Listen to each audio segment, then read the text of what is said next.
Bienvenidos amigos a otra edición de Cámara del Crimen. Como siempre estamos con Miguel Mike Paradiso, que nos va a mostrar con su arte un aspecto de un tema, de un caso, de una historia que vamos a tratar hoy. No se olviden nosotros, ¿qué hacemos? Nosotros planteamos temas, contamos historias y planteamos temas. Bueno, pero como siempre, sin más prólogo, vamos a la primera historia, que es una historia, yo diría que es una historia que se está desarrollando aún, que tiene que ver con un acontecimiento respecto del cual todo el país, pero este sí de verdad, este no es una tontería, todo el país estuvo detrás. Estuvo mucho tiempo detrás del paradero de Loan Peña. Loan. Nunca lo dejamos a Loan. El tema es que nunca hicieron nada con Loan. Y lo que hicieron no estaba bien hecho. Se cumple un año, hace un año que desapareció este chiquito, en Corrientes. ¿Sí? ¿Recuerdan ustedes? Inmediatamente le viene a la memoria todo lo que se dijo, se hizo, se mostró con relación a este caso, desde la abuela Catalina hasta la tía Laudelina. ¿Se acuerdan? Bueno, fantástico. Una persona de este canal, una periodista de este canal, lo cubrió, intensamente, en profundidad. Paula Bernini. Y nosotros vamos a estar con Paula Bernini en Corrientes. Todo esto después de la barrida.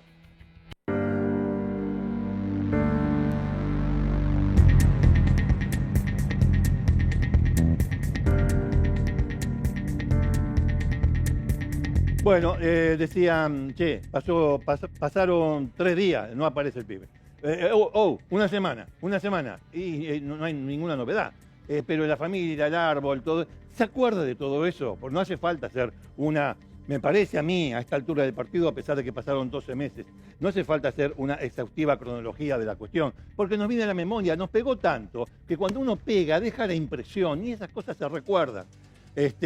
Todas las alternativas que hubo en el caso, hasta llegar a que ni a los 3 días, ni a la semana, ni al mes, ni a los 6 meses, ni al año hay, desde mi punto de vista, nada. Pero le acabo de adelantar que Paula Bernini, que cubrió el caso y que lo sigue cubriendo, no que lo cubrió y se olvidó, no, que cubrió el caso y lo sigue cubriendo, está en Corrientes al año. Y ahí la tenemos, a Paulita, a quien la saludo, le agradezco estos minutos con Cámara del Crimen. Y Paula, mira, te hago de entrada un primer interrogante. Llegaste después de un tiempo, vos no estuviste un año sin ir, vos fuiste muchas veces. Lo que te quiero decir, tomándonos del aniversario del año, te pregunto, cuando volviste, ¿viste algo distinto? ¿Pasó algo diferente? ¿Cómo viste esa provincia en relación con el caso Loan? Atenti. Paula, te pregunto. Hola Ricardo, ¿cómo te va? ¿Cómo estás? ¿Cómo estás? Mirá, estamos en la puerta de la casa de Loan. Si vos me preguntás qué cambió, sí. ¿Qué cambió? Es esto nada más. La fachada de la casa donde vivía Loan, donde encontrás carteles, donde encontrás reclamo. Ahora, después todo volvió a su normalidad. ¿Sabés por qué? Porque cuando la justicia ameseta las causas, es imposible que la sociedad traccione. Entonces, todo volvió a su normalidad. Incluso hoy fuimos al Naranjal. Recorrí el Naranjal, Ricardo, y te voy a tirar una primicia, te voy a tirar una novedad que la verdad que llamó la atención, porque el Naranjal, el árbol al cual fue Benítez a buscar naranjas, hoy estaba lleno de naranjas. Estamos hablando que un año después ese árbol tiene naranjas, es decir que van a usar, sí, en defensa de Benítez, que no mintió, que en el árbol había naranjas. Recordemos que cuando nosotros llegamos, ese árbol no tenía ni una sola naranja. Sí, ahora bien, acuerdo. ese naranjal resultó que no estaba seco. Claro. Hay cantidad de naranjas. Entonces, ahí es donde decimos, ¿y si Benítez fue verdaderamente a buscar naranjas? Incluso hasta lo que uno mismo había visto y podía afirmar, hoy está en duda. Estamos hablando de que un año después de la desaparición de Loan, sí, no hay una pista firme, concreta, en la que nos apoyemos y podemos encontrarlo. No hay una pista firme en la que nos apoyamos y podemos saber qué pasó. Mirá la casa. ¿Sabes lo que hay acá? Tristeza, desolación, abandono. Hay llantos todos los días. Los padres se fueron. se fueron a Corrientes. Ah, ¿no están, Un poco están viviendo ahí los padres o no, Paulita? ¿Están ahí los padres? Se fueron en estos días justamente por el año que se cumplía de Loan, porque otra vez el periodismo y ellos, la verdad es que sienten muchas veces que se los cuestionó. Muchas veces sienten que 9 de julio no lo acompañó lo suficiente para seguir traccionando durante este año el pedido de justicia y el reclamo de que Loan aparezca. Por eso se fueron a Corrientes a reclamar al Poder Judicial de Corrientes. Quienes se quedaron son los hermanos, que están, te digo, a disposición del periodismo, una y otra vez salen, no tienen problema en hablar. Ellos lo que nos cuentan es, nosotros no vivimos, sobrevivimos. Estamos todos los días esperando por esta puerta entre Loan. 5 años tenía. Y la justicia todavía, al día de hoy, Ricardo, no sabe si fue un accidente, si fue trata de persona, si realmente en un momento se barajó que se haya perdido, cuestión que yo descarto por completo porque ese lugar, Ricardo, se rastrilló día y noche por los vecinos de 9 de julio. Recuerdo perfectamente, Paula. Lo rastrilló todo el mundo, los que debían hacerlo y el periodismo y los vecinos, todo el mundo rastrilló una vasta zona de ese lugar donde estaba el Naranjal que vos me hablás, que ahora no voy a decir milagrosamente porque no conozco la geografía, la fauna y la flora de ese lugar. Pero ahora tiene naranjas cuando durante mucho tiempo, muchas semanas, tal vez meses, estábamos hablando de que estaba pelado. De hecho, vos lo mostraste pelado completamente. ¿De qué? De frutos. No tenía ningún fruto. Pero bueno, vos mencionaste... Ningún fruto. Vos mencionaste a Benítez. Bueno, ¿sabes qué podríamos hacer? Una especie de repaso acerca de las teorías que se dijeron y que vos me vas a desmentir o no, o me vas a confirmar, aún hoy siguen vigentes porque lo acabas de decir, no hay avances. Entonces, al pibe se lo llevaron, no apareció, no se extravió, la primera cosa, no se extravió, no se perdió, sino los múltiples rastrillajes lo hubiesen encontrado, se supone. Y después, todas las teorías que se manejaron en el caso. ¿Querés empezar con la del accidente, por ejemplo? Vamos a desglosar la causa. Te quiero decir algo. Primero, lo que la justicia tiene concreto sobre la mesa, dice, esto ocurrió. ¿Qué ocurrió? La justicia sabe que Loan Danilo Peña fue con su papá a caballo al almuerzo en la casa de la abuela Catalina. La justicia sabe que Loan Danilo Peña estuvo en el almuerzo porque está la foto donde están todos los comensales y Loan sentado al lado de su papá, donde su papá le está cortando la carne. Hasta ahí la justicia sabe. La justicia sabe que Loan llegó al Naranjal, porque primero tiene esa foto en la que se la ve a Laudelina y a Mónica Millapi de espalda con todos los chiquitos. Esa foto dice que Loan iba camino al Naranjal. Sí. Pero la justicia sabe que Loan llegó al Naranjal porque todos los chiquitos que estaban ese día dicen haber visto a Loan en este lugar, acá, allá, y es el Naranjal. Sí. Ahora bien, eso es lo que la justicia tiene. Te voy a decir, Ricardo, muy poco. Porque a partir de ahora la justicia tiene que empezar a especular, a deducir. Pero Pablo, eso es hace le dijo un año a Benítez. De eso. Escúchame, hace un año de eso. Es una ironía, ¿no? Pero digo, lo que vos acabas de decir, sí. Era el planteo de hace un año. Vos me decís, ahora tienen que empezar a especular. En una palabra, siguen especulando. Siguen especulando, por eso te dije, está amesetada la causa. Claro, no hay mucho más que contar. Lo que sí sabemos es que se elevó a juicio oral, todavía sin fecha, pero se elevó a juicio oral con 2 hipótesis, la del accidente y la de la trata. Por eso vamos a desglosar personaje por personaje, porque según la teoría, accidente o trata, alguno que otro podría quedar libre. Benítez sale de la casa de la abuela Catalina y se va al Naranjal. Atrás de Benítez se va el matrimonio que Benítez había invitado a comer, que era Mónica Millapi y Daniel Ramírez, Fierrito Ramírez. Salen con todos los chicos. ¿Quiénes lo acompañan para guiarlos al Naranjal, este matrimonio que no conocía el lugar? Laudelina, la tía de Loan, y Macarena, una prima. Llegan hasta una tranquera y Laudelina y Macarena deciden, y acá van a tener que explicar por qué, volverse y decirle al matrimonio, que no conocía a ninguno de los chiquitos con los que estaba, caminen hasta allá que está Benítez. Y el matrimonio se hizo cargo de todos los chiquitos y caminó hasta el Naranjal con Benítez. ¿Qué dicen? Que cuando llegan al Naranjal, Benítez estaba sentado en la raíz de un naranjo, comiendo naranjas, con una bolsa de arpillera con naranjas.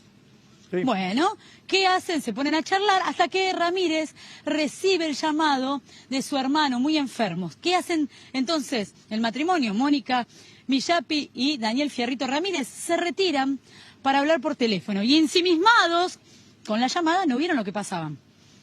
Cuando vuelven, dicen, bueno, vámonos, empiezan a caminar y ya se dan cuenta que no estaba Loan.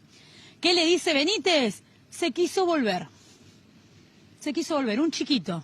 Se quiere volver de 5 años, una criaturita así, le dice, me vuelvo, un camino que no conoce y vos le decís, sí, dale, anda solo. Rarísimo. Es raro, rarísimo. Sí, es muy raro. Pero resultó ser, y rarísimo que el tío Benítez lo deje ir. El tío Entonces lo acá deje la ir, justicia dice, Loan se fue solo, caminó los 500 metros con sus pasitos, sí, cortitos, todo hasta la casa de la abuela Catalina. Benítez se lo entregó a alguien mientras Millapi y Ramírez estaban hablando por teléfono, o Millapi y Ramírez también son cómplices de haber entregado a Loan. Claro. Acá hay algo que le juega a favor a Mónica Millapi y a Daniel Ramírez, es que la llamada telefónica con el hermano verdaderamente existió. Existió. Ah, bueno. Entonces está esa llamada. Sí, entiendo. Así que eso le juega a favor. Ahora bien, nos vamos del Naranjal, Ricardo, y nos vamos ¿a dónde? A la casa de la abuela Catalina. Ya había llegado Laudelina y Macarena. ¿Quién recibe un llamado de Benítez contándole que había desaparecido Loan? Es Laudelina, su mujer. Ahora bien, cuando Benítez le cuenta a Laudelina que Loan había desaparecido, ese llamado duró 20 minutos. ¿Cuánto más le dijo? 20 minutos. ¿Qué más hablaron? Mucho, Ricardo. Sí. Recordemos que en la casa de la abuela Catalina había otro matrimonio. El matrimonio de María Victoria Cayllaba y Carlos Pérez. ¿Sabes qué? En medio de esa conmoción de, se perdió un chiquito, ¿sabes lo que dijeron, Ricardo? Vámonos. Raro, ¿no? Que no te quedes a encontrar al chiquito que verdaderamente se había perdido. O sea, vos vas a cenar a un amigo, se pierde el hijo y decís, me voy a mi casa. Me voy a mi casa. No, es muy extraño, no es verosímil, ¿no? Parecería, es cierto que no eran de la familia, pero habían almorzado juntos. Después se hablaría de que tenían un interés por la propiedad de la abuela Catalina, pero a lo que voy es, acabas de almorzar, los pibes se fueron, y después te dicen a vos, un chico se perdió y te la tomás y te vas. Confirmame, con la excusa de ir a ver a River. A River jugaba ese día. El partido de River. Sí. A las 4 de la tarde, entonces quería tirarse a dormir una siestita, Carlos Pérez, después mirar el partido, así que se fueron. En el medio dejaron a todos buscando al chiquito. ¿Qué dijeron ellos? Nosotros creíamos que el chiquito se había extraviado, que ya iba a aparecer. Y ahí es cuando se van en su camioneta blanca, única camioneta que se peritó y se encontró rastros de Loan. Esto es importante. Es importante. En el único vehículo, ¿sí?, de los que estaba ahí, porque estaba el caballo del padre de Loan con el que llegaron, estaba un Corsa gris que era el auto de Mónica Millapi y de Fierrito Ramírez, y después estaba la camioneta Ford Ranger blanca de Carlos Pérez y María Victoria Cayllaba. Se van, y acá la justicia vuelve a poner el ojo, y dice, si Loan verdaderamente se vino del Naranjal, llegó a la ruta, y en el momento pasaba la camioneta Ford Ranger blanca y lo atropelló, lo cargaron y lo hicieron desaparecer. Es la misma carátula que si lo hubiesen entregado y lo hicieron desaparecer. Por eso llega con las dos hipótesis realmente sin resolver, pero con la misma carátula la causa llega a juicio oral. Sustracción y ocultamiento de un menor. De menor. Sustracción y ocultamiento de un menor. Así llega. Decime, ahora bien, Pablita, te quiero decir que la situación... Sí. Mira, es una breve interrupción. Vamos a reiterar que las personas mencionadas, que vos mencionaste en esta triste historia, están detenidas, excepto una. Contame eso, o confirmame eso.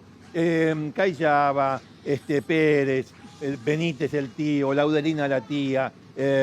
Vos me dirás quién me falta. Son 7. Son 7, bueno, son Los detenidos son Laudelina, la tía, de Loan, el marido, Benítez, que había ido al Naranjal, el matrimonio de Mónica Millapi y Daniel Ramírez. Está detenido Carlos Pérez con su esposa María Victoria Cayllaba y el comisario Maciel. Y el comisario Maciel, es verdad, que estuvo, se dijo que pudo haber encubierto la cuestión. De mínima es cómplice.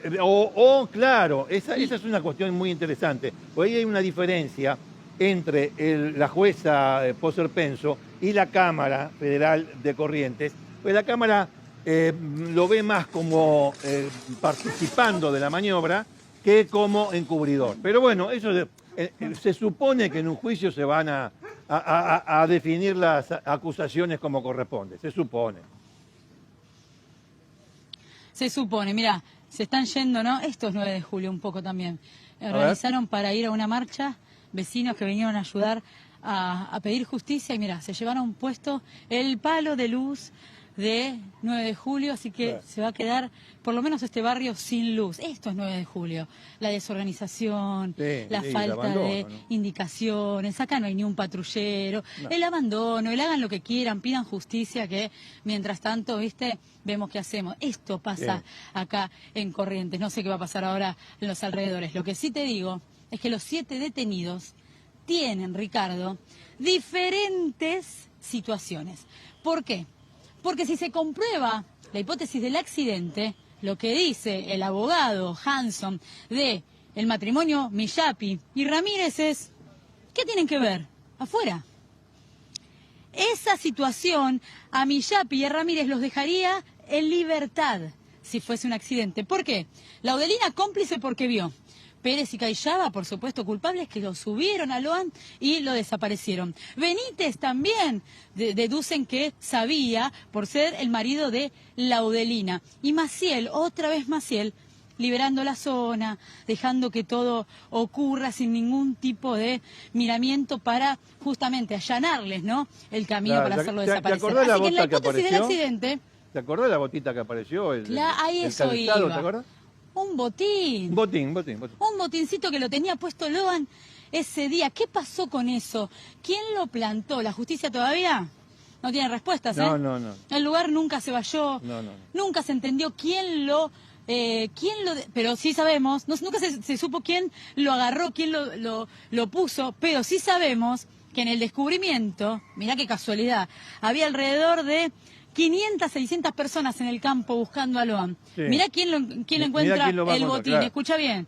Laudelina, Macarena, su hija, y Maciel. Mirá, no es sospechoso. Claro. Escúchame, ¿sabes en hectáreas y hectáreas de campo. Sí, encontraron ellos el botincito. ¿Sabes qué? Una cosa, quería ir vos dijiste al inicio, cuando empezamos a conversar, dijiste una cosa, quería volver sobre eso, que es esto. Los papás de Loan no están allí, fueron a Corrientes, ¿no? A la ciudad de Corrientes. Sí, se fueron a Corrientes. Muy bien. Sí. Y se dijeron cosas de ellos, claro, frente a la nada misma, que es este caso, se empezaron a sospechar en los padres y tal vez algunos vecinos, algunas personas de allí, de la localidad, lo hicieron. Bueno, si no va por acá, no va por allá y fijémonos en la familia. Se hizo en su momento esa cuestión. Ahora, pasó un año. ¿Cómo podrías describir la relación de la familia Peña, la familia de Loan, con relación a sus vecinos? La gente allí, en el lugar, en la localidad donde vos estás, sigue pegada al caso, se desvinculó emocionalmente del caso. ¿Y qué pasa en la ciudad, no? La gente sigue teniendo claro que quiere que aparezca Loan, pero muchos han puesto, ¿no?, la duda sobre la familia. ¿Qué dice la familia? ¿Cómo puede ser que si la justicia nos investigó y nosotros no tenemos nada que ver, aparte de nuestro sufrimiento, ustedes nos estén señalando? Por eso, como sienten que la comunidad de 9 de julio les soltó la mano, por eso se fueron a Corrientes. Ellos lo que me dicen es, sentimos por muchos momentos soledad también de, vamos a decir algunos vecinos, porque me dijeron que hay muchos otros que vienen a diario a darle un beso, a tomar un mate, a preguntarle cómo va la causa judicial. Pero bueno, la verdad es que acá el 9 de julio volvió todo a su normalidad y de alguna manera también siento que pusieron el ojo sobre la familia. Hay que decir, Ricardo, que la justicia investigó a la familia y no tiene ningún indicio de que la familia haya participado en la desaparición de Loan. Pero bueno, por supuesto que la sociedad tiene la libertad de pensar lo que quiere y cómo quiere. Ahora bien, te digo que si esto es sustracción, si esto es trata de personas, la justicia va a dejar a todos detenidos. A los 7. A los 7 los va a dejar detenidos, porque lo que dice la justicia es, acá hubo un plan para desaparecer a Loan. Y en ese plan están todos. Así Entiendo. que por eso van a llegar todos a juicio oral, van a tener que todos decir qué estaban haciendo, van a tener que explicar cada uno, ¿sí?, las cosas que los comprometen. Pero los más comprometidos son Pérez y Cayaba, este matrimonio Claro. en el que se encontró rastros oloríficos de Loan dentro de la camioneta y dentro del auto, un Ford Ka rojo En un auto también, que tenían exacto. ellos en su garage. Y hay que recordar que con ese auto, al día siguiente de la desaparición de Loan, tuvieron que ir de casualidad a Corrientes Capital y después a Resistencia. Perfecto. Entonces, ellos están realmente complicados porque lo que cree la justicia es que María Victoria Cayaba y Carlos Pérez, sea accidente o trata de persona, subieron a Loan a su auto, herido, y lo desaparecieron. Eso es lo que cree la justicia y es lo que van a tener que explicar y por supuesto la justicia va a tener que probar. Ahora, los abogados, te digo, están muy tranquilos, están muy esperanzados en que no hay nada contundente, firme, que diga que sus defendidos son culpables directos de desaparecer a Loan o de llevárselo del lugar Sí. y de no decir absolutamente Sí. nada. Te Porque quería hay un pacto comentar de una- silencio, ¿eh? No, por supuesto, pero te quería comentar una cosa. ¿El juicio va a ser con un tribunal de jueces profesionales o va a haber público? O va a haber jurado, perdón, jurado. No, por ahora no se sabe, pero lo que dicen desde la justicia es que cree que va a ser por un tribunal. Un tribunal. Que sí se va a permitir a la sociedad, va a ser un juicio oral y se va a permitir al periodismo también, ¿no? Estar muy atento a lo que pase. Esto es lo que dice la jueza Poser Penso. Bueno. Pero la verdad que todavía no se definió fecha ni tampoco bien. si va a ser un tribunal por jurado Está bien. o si va a poder participar, ¿no? Estamos en el aniversario, ¿eh? El aniversario de un triste aniversario, reinsisto con la palabra, de la desaparición de Loan Peña. Se puso en su momento toda la carne al asador, pero todo, perdón. Y bueno, llegamos a este punto que tan bien nos describió Paula. Paulita, te agradezco muchísimo esta conversación, que hayas estado en Cámara de Crimen y seguramente seguiremos en comunicación por este y por otros casos. Muchísimas gracias, Paula. Siempre es un placer, Ricardo. Y al equipo, Y toda ¿eh? información que tenga la voy a estar comunicando en Cámara del Crimen. Dale, muchas gracias. Bueno, entonces, señores, le voy a decir 2 palabras acerca de esto, ¿no? 2 palabras. Es un año. ¿Se acuerda? Es decir, a nadie le gusta que le digan, te lo dije. Bueno, se los habíamos dicho. No van a ir a ningún lado. Ahora, ¿y el rito satánico dónde está? ¿Y el descuartizamiento dónde está? Y la venta para esclavitud del pibe para trabajar, quién sabe dónde, porque tenía 5 años. ¿Dónde está? Y sí, bueno, eso implica la compraventa de personas, es decir, la trata de personas, el comercio sobre un ser humano o sobre seres humanos. ¿Dónde está? Es decir, para vivir ordenadamente, mínimo, es lo mínimo, lo mínimo. ¿Qué necesita usted? Que las cosas que se resuelven oficialmente no dejen prácticamente lugar a dudas. Dije prácticamente porque, bueno, siempre hay una posibilidad, más allá de toda duda razonable, ¿no? Se suele decir en derecho, bueno, fantástico. Pero que, no, es esto. Todos los que están en el caso Loan, complicados, detenidos, van a ir a juicio, sí, como usted lo escuchó 1000 millones de veces, por sustracción de menor. Muy bien.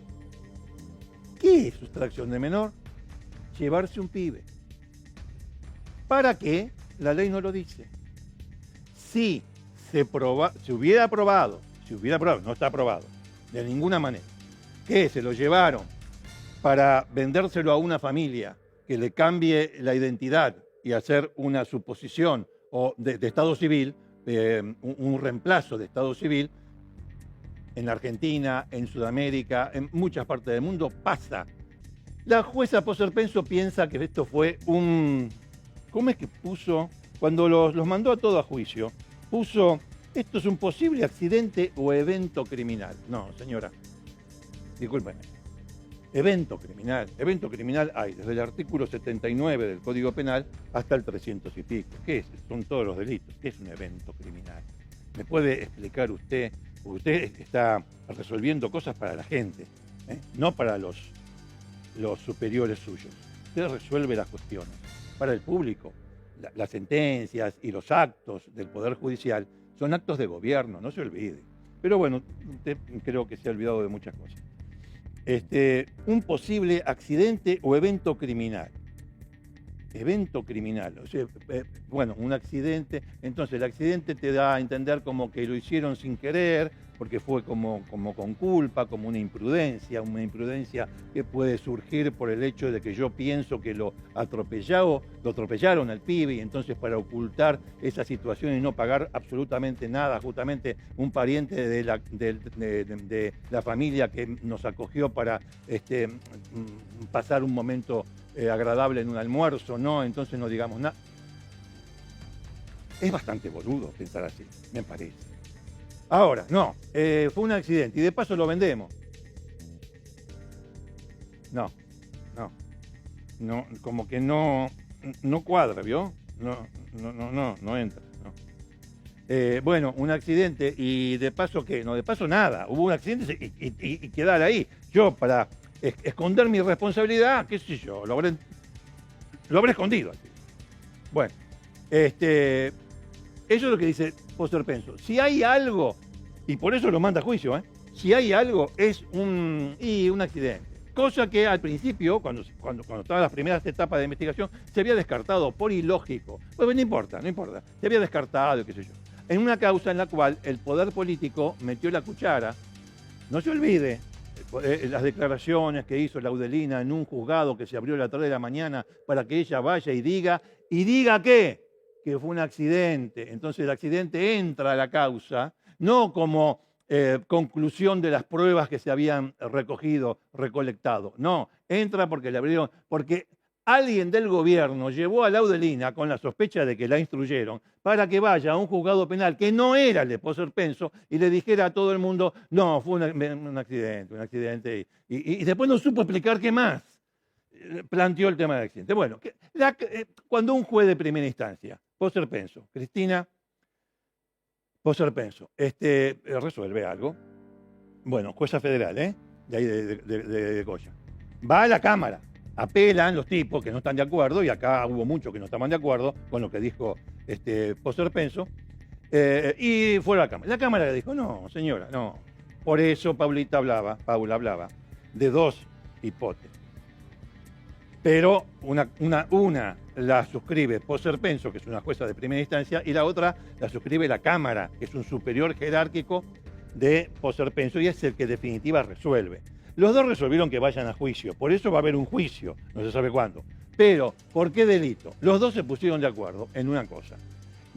Para mí fue un accidente, pero como no puedo ir más allá, no le puedo poner homicidio imprudente, homicidio en tránsito, no le puedo poner eso. Primero porque no tengo acreditado que el nene haya muerto. Yo no tengo que tener en un papel que el pibe murió. No está en ningún lado, murió Loa. ¿Es muy cruel marcar esto? Un año de nada y me dice si es muy cruel plantear que el pibe, que el chico está vivo o está muerto. Y no lo sabemos. ¿Qué es lo único que se tiene? Que al pibe se lo llevaron. Y la Cámara que dice todo lo contrario. Dice, no, accidente no, eso es una locura, y da las explicaciones del caso, que son bastante interesantes y bien fundadas. Y dice, mire, lo único que tengo acá contra todos es que se lo llevaron. Así que siga adelante con que se lo llevaron. Listo. Bueno, amigos, para colmo de males, vamos a cerrar el tema de Loan, porque yo le dije muchas veces, si no lo tratamos más veces, después de aquel impulso inicial donde el pibe desaparece y se comienza una investigación, donde hubo fuerzas federales, ¿se acuerda usted? Que desde el Ministerio de Seguridad de la Nación mandaron a la Policía Federal, a la Gendarmería, a la Prefectura, a la Policía Aeronáutica, a todo el mundo. ¿Se acuerda usted? Y lo metieron en galpones a los hombres de la Federal, que cagaban de frío, se cagaban de calor, bueno, lo que sea. Y le decían, no, ustedes no, esperen. Bueno, los trataron como el orto, a todos. Pero no importa, eso pasó, y quién se acuerda. Bueno, entonces, ¿Qué necesita la familia? Confort. Confort. ¿Qué quiere? Que le lleven una heladera, un freezer. No, no, no. Confort espiritual. Tranquilidad espiritual. Que no la tienen porque este pibe desapareció y nadie les dice qué pasó. Incluso en un momento determinado, cuando no sabían para dónde disparar, se metieron también con la familia y todo eso. Ya lo saben. Bueno, muy bien. Confort. Fueron a buscar confort. ¿Y quién se aproxima cuando hay situaciones como esta donde necesitas un bálsamo espiritual? A los curas. A los curas. Bueno, hay un señor. Un señor es una manera de decir. Juan Ramón López, correntino, que se dice cura, pero que en realidad no es cura. Esto se lo voy a decir, y es una información adicional para que usted se fije qué perdidos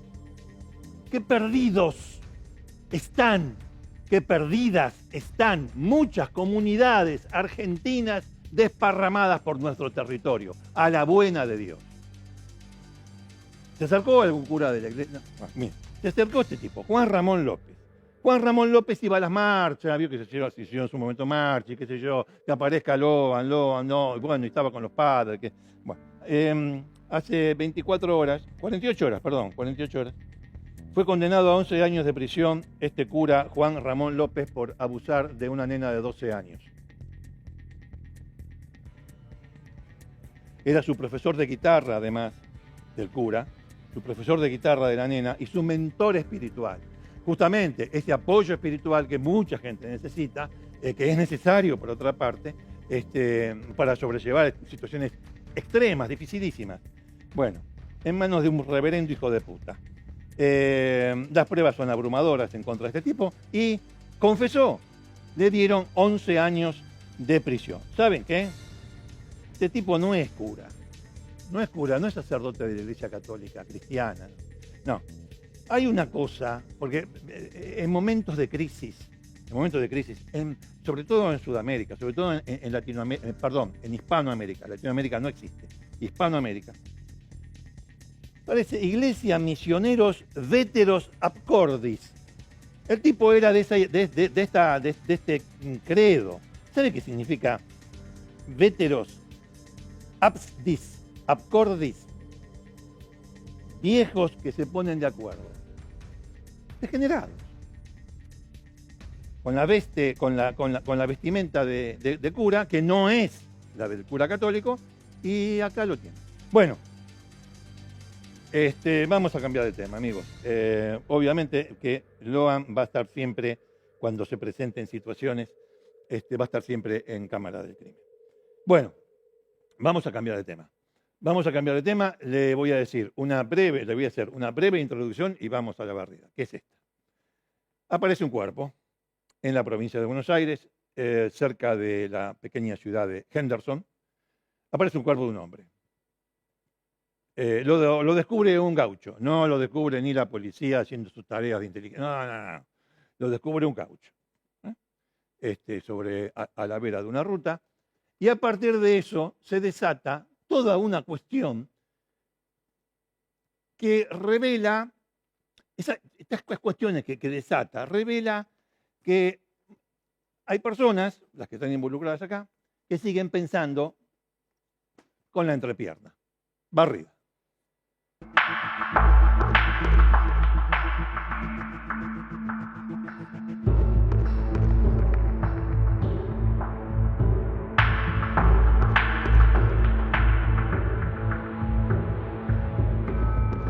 Quienes ustedes ven detrás de mí es una pareja de ahí de Henderson,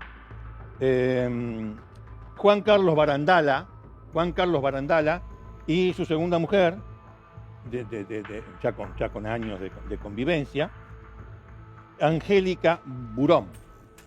Bueno, y obviamente Barandala tenía hijos de una relación bastante anterior y después de hace unos cuantos años estaba en pareja con Angélica Burón. El tema, este hombre era un mecánico, se desenvolvía bastante bien con el tema de la panadería, hacía pan, y otras cuestiones relacionadas con el rubro. Y bueno, un tipo conocido allí en Henderson, 52 años a noviembre del año 24, hace unos meses. Bueno, pero en noviembre del año 24, el 12, lo encuentra a este gaucho, a ver, le habían partido la cabeza. Y bueno, comienza una investigación, quién es, quién no es. Tenía tatuajes, es decir, que la identidad de este hombre la sacaron rápidamente. O sea, supieron que era Juan Carlos Barandala. Y que, obviamente, bueno, ¿dónde vive? Ahí está la mujer, está Angélica. Se da una situación curiosa, muy curiosa, porque un hijo ya mayor de Barandala iba a visitar a su padre, no era hijo de Angélica y Juan Carlos, sino de una relación anterior de Juan Carlos Barandala. Bueno, entonces, lo iba a verlo, qué sé yo, y no lo encontró. El descubrimiento se produjo el 12 de noviembre del 24, digamos, lo podemos precisar un poco más adelante, una semana antes, iba y Angélica decía, no, acaba de salir. Bueno, acaba de salir, qué macana, que traje esto.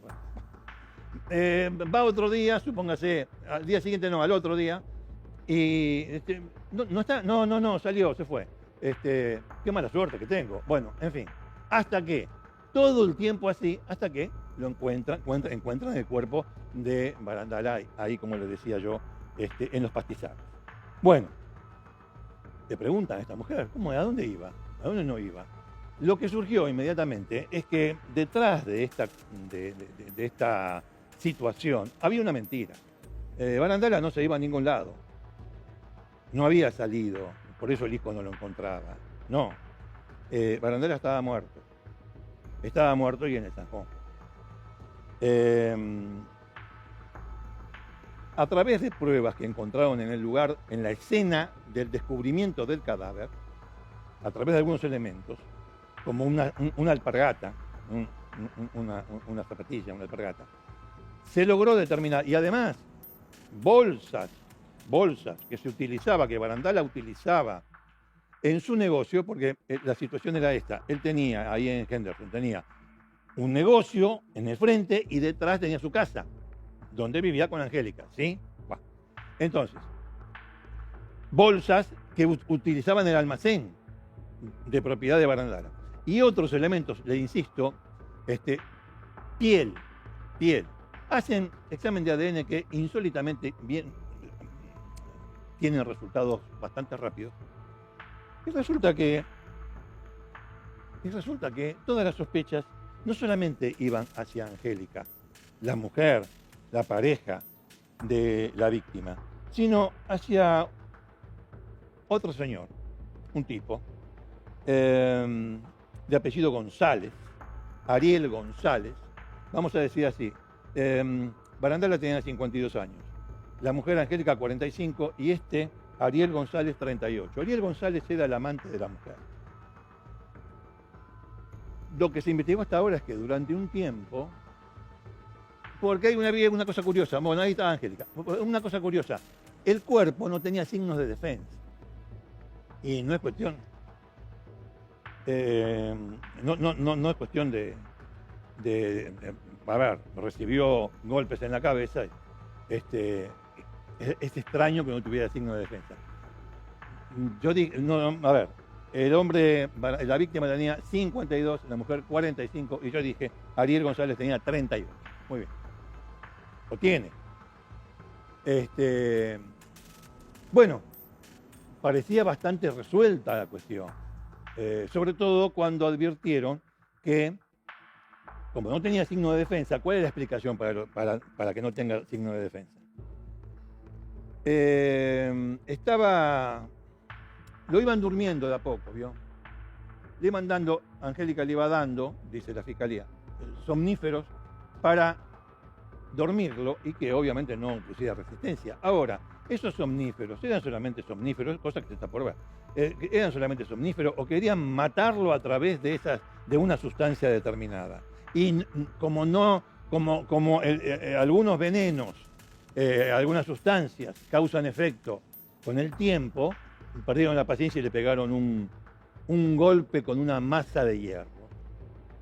y después lo trasladaron ahí, en el lugar donde fue encontrado. Mire,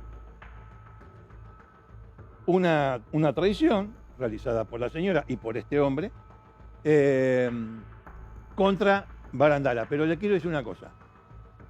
Parecía ser como que ellos estaban tranquilos porque pensaban que el crimen les había salido bien.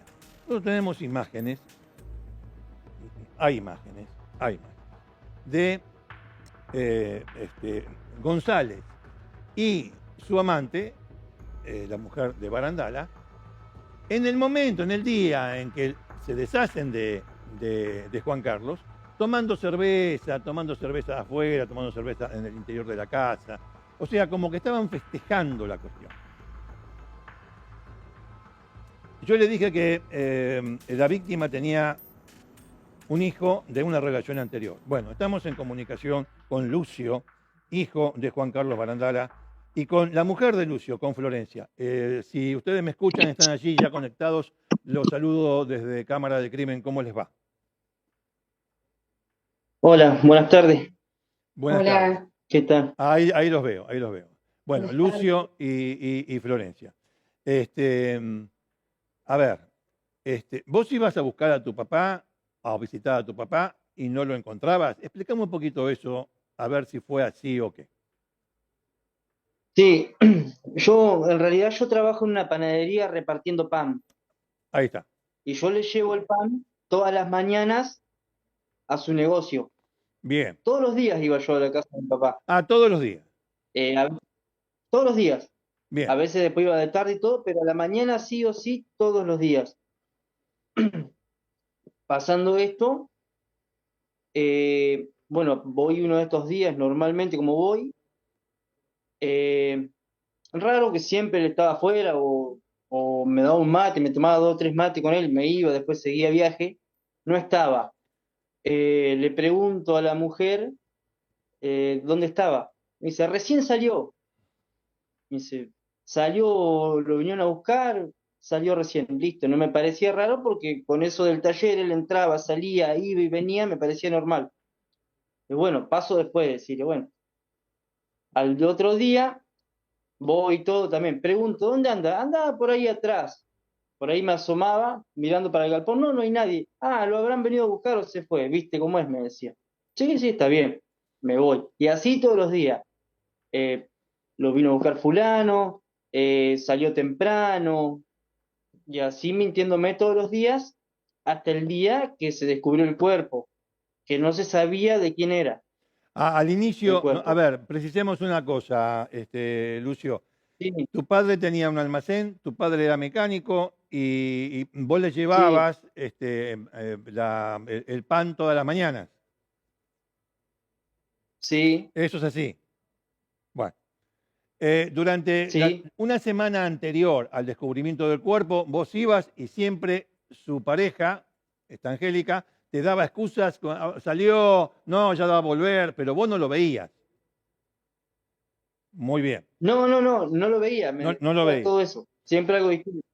El 12, cuando aparece el cuerpo, eh, a ver, no creo que sea habitual que aparezca un cuerpo en las afueras de Henderson, ni de Nunca pasó. Bolívar, y bueno, en fin, pues, ahora interviene la No. justicia de Bolívar. A lo que voy es, ¿cómo lo identificaron? Yo sé que tu papá tenía tatuajes.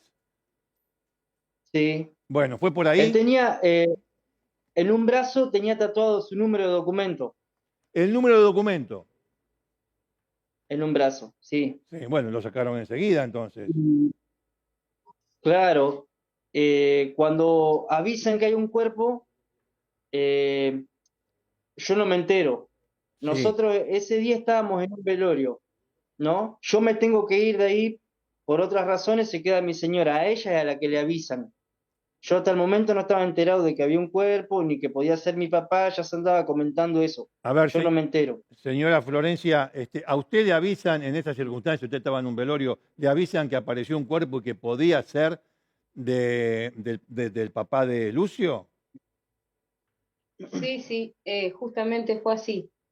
Me avisan, estando en otro velorio, y bueno, yo en primer momento no creí, y él habitualmente jugaba al tejo y siempre de 1 a más o menos 6 de la tarde, 6:30, él todos los días estaba en una cancha de tejo, donde él era habitual Sí, sí, sí, era como un encontrarlo todos los hobby, días. un hobby era. Está Sí. bien, está bien, está bien. Entonces, eh, me hago llevar al lugar, al tejo, Sí, y llego ahí y me encuentro con que no estaba. sí. Y entonces, al no encontrarlo en el lugar habitual donde Juan Carlos iba a desarrollar su hobby, ahí pensó que posiblemente podía ser él el cuerpo, o de él el cuerpo encontrado. Y me llamó la atención, pero no me imaginé, no, Ah, no lo creía igual. entonces, sí, sí, sí. Entonces pregunto a la gente que está ahí, le pregunto, ¿y Carlitos? Y me contestan, no, ya hace varios días que no está viniendo. Seguramente ande con la presión alta o ande descompuesto, Sí, sí, sí. porque él un mes antes había sido internado eh, por la presión alta. Tenía 21 de presión cuando lo internaron, un mes anterior a esto. Un mes Que es antes, que bueno, él sufría presión andaba alta, sí, claro, 21 de presión no, no, no sufría de no presión sufría de alta. presión. Él, A ver, no, él estaba tenía otro problema, no me acuerdo si le habían salido unas llagas, y esta mujer le daba una supuesta medicación para una cosa, para la otra, pero ya le venían suministrando esto, que empieza a cerrar todo después de que pasó. ah, ya te entiendo, ya Él te se entiendo. descompone. Sí, sí, sí. Él se descompone en una ocasión y tuvo que ir al hospital. Sí, me llaman a mí, esta mujer me llama y me dice, anda al hospital porque tu papá está internado. Y ella no estaba en el Listo. hospital. No, no fue. Hizo abandono de persona ese día, no fue, No fue. Lo mandó al señor al no hospital fue. porque tenía, se sentiría mal, obviamente, con 21 de No, presión. lo llevó otra gente. Otra gente que estaba con él ese día lo llevaron descompuesto al hospital. Bueno, mucho interés en la salud de su pareja no tendría, o no No, tenía. no. Ahora, ese fue un episodio y tu padre se recupera de ese episodio. Pero Sí, después, yo te pregunto, ¿no? Después les pregunto, después de ese episodio, sí. ¿ustedes lo notaron que el hombre no seguía bien, tenía algún síntoma o síntomas de alguna enfermedad? ¿O lo vieron después de ese episodio de 21 de prisión? ¿O después lo vieron bien? No, se fue recuperando y después él andaba bien.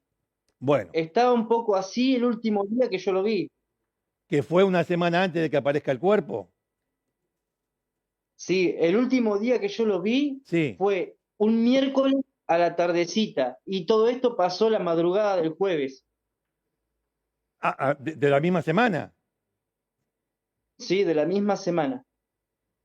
Sí, cuando vos decís todo esto pasó, Yo te estuve estás con él, refiriendo al descubrimiento del cuerpo. no, al asesinato. Yo con él Ah, estuve a ver, yo estuve contámelo, un contámelo, miércoles hasta contámelo, dale. yo un miércoles estuve a la tardecita con él, Sí, hasta la nochecita. sí. Después me voy y esa misma noche a la madrugada fue cuando hicieron esto. Que al otro día voy y pregunto por él. Y te dicen que no está. Así pasan un Y así todos los días, Y así todos los días hasta el descubrimiento del cuerpo. Ahora hasta se el entendió. descubrimiento. Ahora se entendió. Bueno, ella una vez que no lo, volvemos al tejo, ella una vez que va al tejo y no lo encuentra, le pregunta a este tipo González, estaba él ahí, en el tejo. estaba también ahí en el tejo hablando por teléfono a lo lejos. Mi mujer le pregunta a este tipo González si no sabe dónde está mi papá, porque él andaba siempre junto con él. La llama, la quiere como llamar aparte para explicarle, le dice que lo encontraron muerto, ¿no? Que encontraron un cuerpo que era el de él. Bueno, Como que se había matado. como que se había matado él, por A decirlo eso así. sugirió González. González le sugirió a tu Sí, señora, o sea, que está allí, a Florencia. Te sugiere, Florencia, se mató. Es así. Claro, como que él tenía problemas y salió caminando y se mató. Salió caminando y se mató. Bueno, ¿cómo reaccionaste vos ahí cuando te dice, de esa manera te dice las cosas? Le dije que no, que deje de hablar pavadas y me fui corriendo para el auto. Y decime, Lucio, ¿vos cuándo te enteraste? Que primero que era tu papá. Bueno, A ver, de eso, ella se encuentra conmigo después de eso. Me dice, le pasó algo a tu papá, no saben qué. la pareja Le de digo, tu vamos, padre, o sea, Angélica. Sí, todavía no aparece ella, ¿no? Mi mujer me cuenta que le pasó algo a mi papá. Le digo, vamos al Ah, hospital. Yo pensé que estaba sí, descompuesto o algo. sí. Me fui al hospital. Pregunto por mi papá, me avisan que él ahí no entró. Lo llamo a este tipo González yo por teléfono para preguntarle si no sabe algo de mi papá. Me dice, tu papá está muerto, me dijo. Lo Te dice mandé al González que lo cuerno. había matado. Vos no lo sabías, no, obvio. Sí, me dijo, tu papá está muerto. Me dijo así. Lo mandé al cuerno, le dije que no se hacen esos chistes, unas cosas más. Me voy a la comisaría a preguntar si saben algo. Voy a la comisaría y me dice, mira, Lucio, sabemos que encontraron un cuerpo que aparentemente dicen que podría ser tu papá. Pero no te hagas problema porque ya vino la mujer recién a hacer la denuncia de que está desaparecido. O sea, después de 5 días, cuando aparece el cuerpo, que se arma todo este revuelo, recién ahí ella va y hace la denuncia que está desaparecido, como un acto como que le interesaba, pero hace 5 días que está Sí, pero, desaparecido. Yo creo que sí. Habla, te escucho. te das cuenta que tu marido hace 5 días que falta a la casa. Vas a denunciar, No, ¿viste? pero además se encanó sola. Algo, Lo sí, evidenció porque a vos te decía que se había ido de acá, se había ido de allá. Ahora va a la comisaría y claro, dice que estaba desaparecido. Como que no sé. Y por claro. otra parte, el tipo que lo termina matando es el que le dice a ustedes dos, no, Juan Carlos está muerto. Es decir, Sí, bastante, es decir, de parte de ellos, bastante cara dura bastante y, tonto y bastante también, tonto, sí. claro, eso, está bien. No pueden mentir, Sí, era no evidente que se ponen estaban de acuerdo. mintiendo. Bueno, decime una cosa, Claro, a vos todo cuándo te esto, encontrás con sí. con Angélica, ¿cuándo te encontrás vos Bueno, o tuviste yo ocasión de salgo de la encararla? comisaría, claro, yo salgo de la comisaría Sí, y me llama ella por teléfono, bueno, que vaya para la, me llama por teléfono que vaya para la casa, para la casa, ¿no? bueno, sí. Bueno, me voy para allá, cuando llego estaba ella, su madre, unos supuestos amigos de ellos, y este tipo González. Me bajo del auto y le digo, ¿qué pasó? Le digo, la mujer de González también estaba, y el hijo. Le digo, ¿qué pasó? Le digo. Me dice, pará, dice, calmate, que no, calmate nada. Le digo, primero, antes de llamar a toda esta manga de inútiles, le dije, me tenés que llamar a mí. ¿Qué hacen todos estos acá? A mí me tenés que llamar primero. Y empezó lo de nunca estando mi papá, a gritarme, a hablarme mal, ¿qué te pensás? Que esto, que el otro, se me pone a una distancia provocándome, como Epa, esperando que yo le pegara, sí, provocando algo. La mando al cuerno, digo, me voy a donde encontraron ese cuerpo a ver si es o no es o qué pasó, yo no sabía nada. sí, Riéndose, me dice, anda que no te van a dejar pasar, hay que esperar nada más. Le digo, ¿esperar a qué?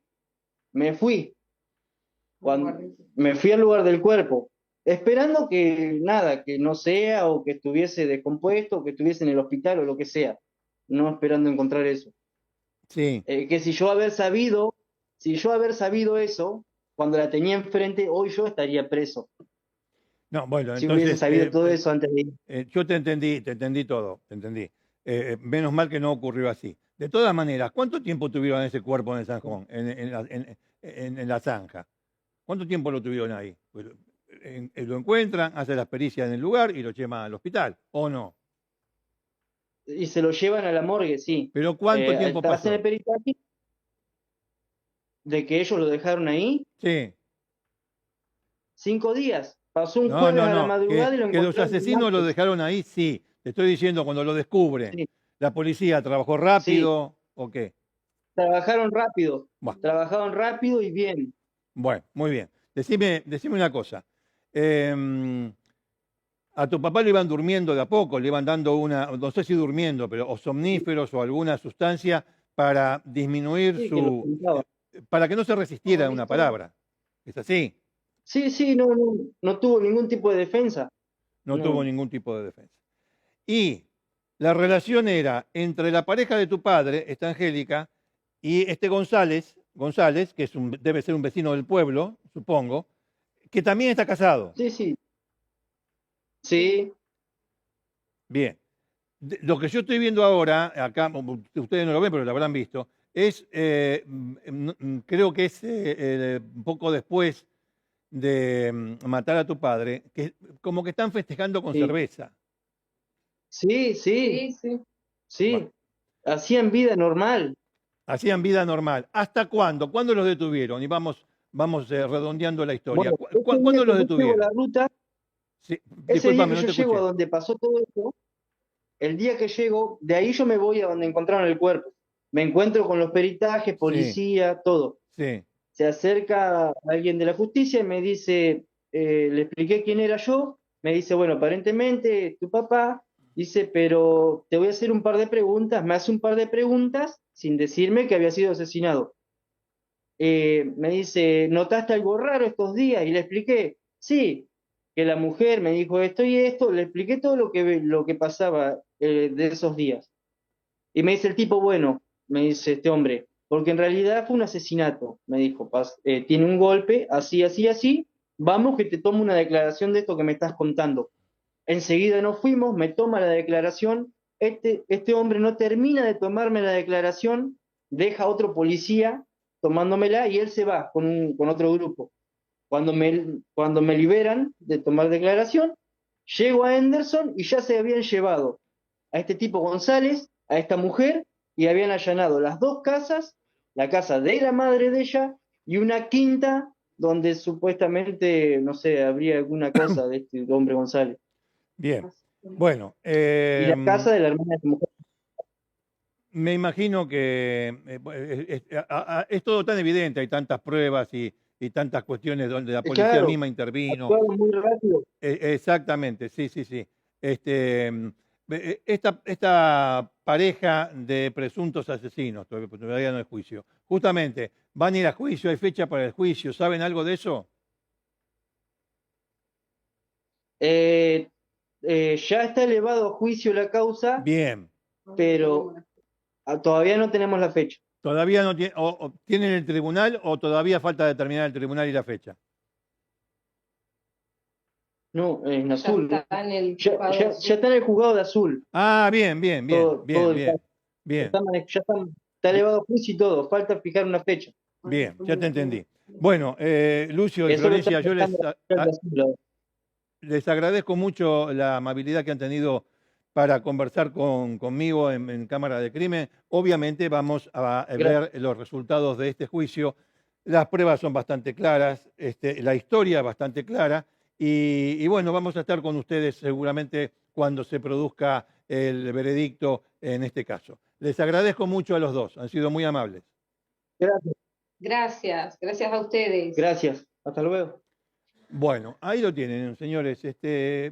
Las cuestiones, este tipo de cuestiones no se van, no, no. La traición, el amorío, esto, lo otro, se aprovechan de un hombre laburante, eh, pero ven muchas películas. Ven muchas películas creyendo que lo que ven en las películas se hace así. No, no, no, no. Han sido muy torpes, menos mal. Menos mal, menos mal. Bueno, interviene ahí la que hizo todos los papeles desde el punto de vista judicial, la investigación y demás, es la doctora Sebastián, Julia Sebastián, ahí de Bolívar, que tiene jurisdicción sobre Henderson. Y bueno, ahora el tribunal que va a intervenir es de azul, como acaban ustedes de escuchar. Bueno, muy bien, muy bien. Vamos a hablar ahora. Vamos a escuchar la música primero. Vamos a escuchar la música. Porque esto te quiero explicar. Muy bien. La música de crimen quiere decir que viene la historia de decisión. La historia de decisión. Vamos a apagar las luces del estudio, vamos a disminuir las luces del estudio y hoy no te voy a pedir tal. Hoy no te voy a pedir tal. Tranquilo. La historia de decisión de hoy es en memoria de Nelson Madá. Es en memoria de una víctima. Esta historia se ha contado, lo sé, pero lo voy a hacer nuevamente. No es un homenaje, es para recordar a una persona que vino a este mundo para sufrir, solamente para sufrir. Y no es una casualidad, no ha sido un accidente, no ha sido, no. Vino para sufrir porque lo hicieron sufrir injustamente y a la vez mostraron la peor cara del Estado. La peor cara del Estado. Yo sé que en este momento, en estos momentos, no es políticamente correcto decirlo. Pero lo voy a decir porque desde mi punto de vista es así. El Código de Procedimientos Penales, las leyes penales, están hechas para evitar las arbitrariedades que comete ese enorme aparato que es el Estado. Frente al Estado, el individuo, nosotros, los ciudadanos, estamos indefensos. Frente al Estado, dije. Nelson Madá fue una víctima del Estado.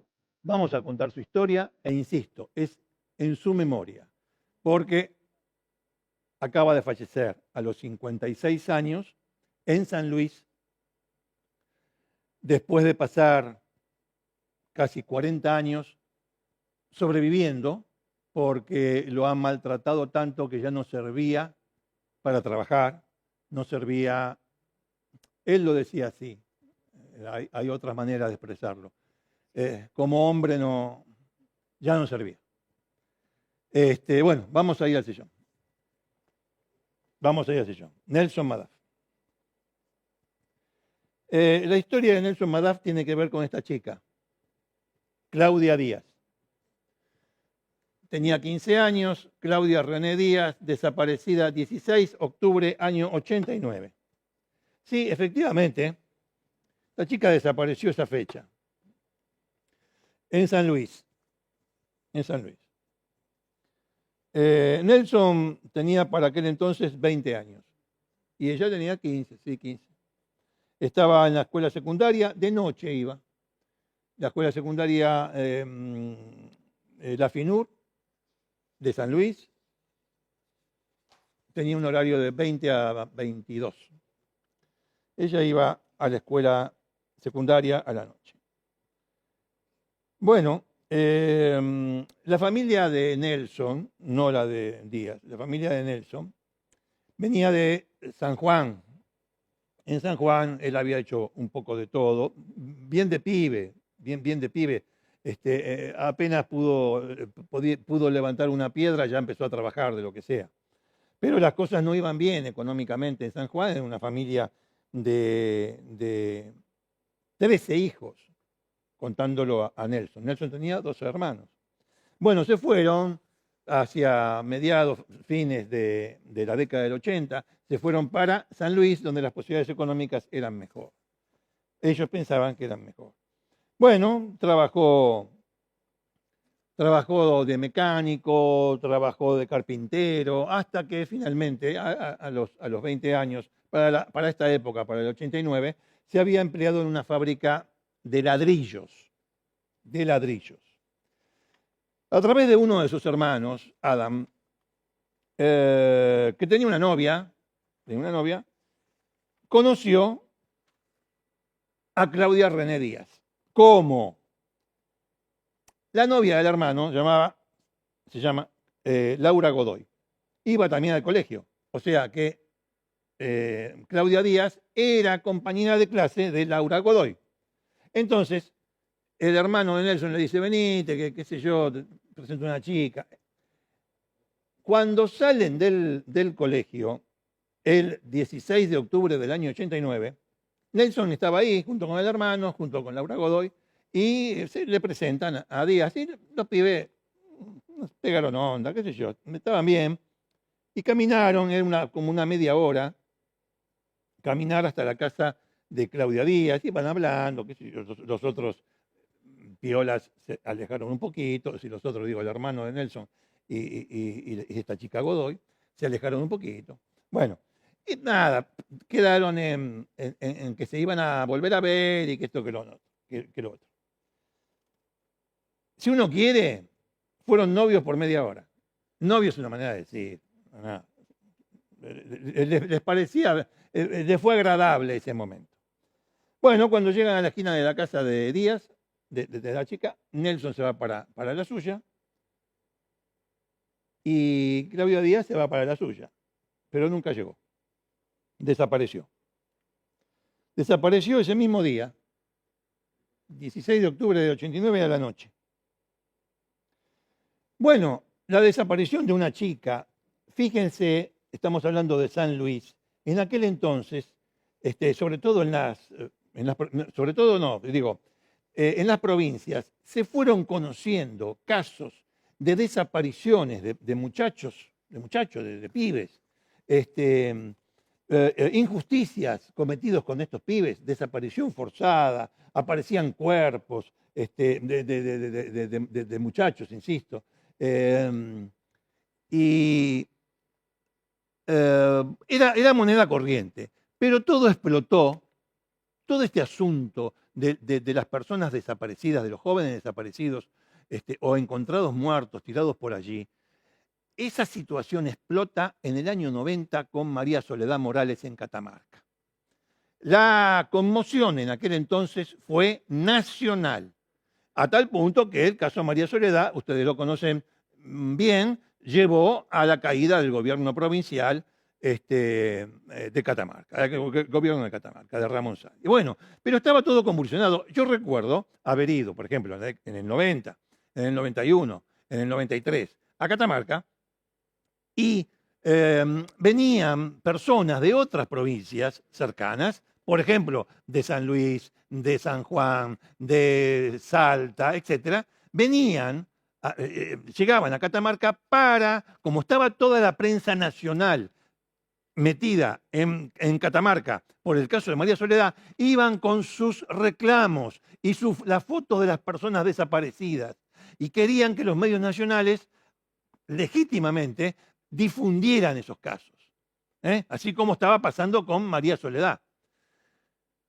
Casos que tenían que ver con política y otros que no tenían que ver con política, pero sí con las instituciones, con la policía, con la justicia, etc.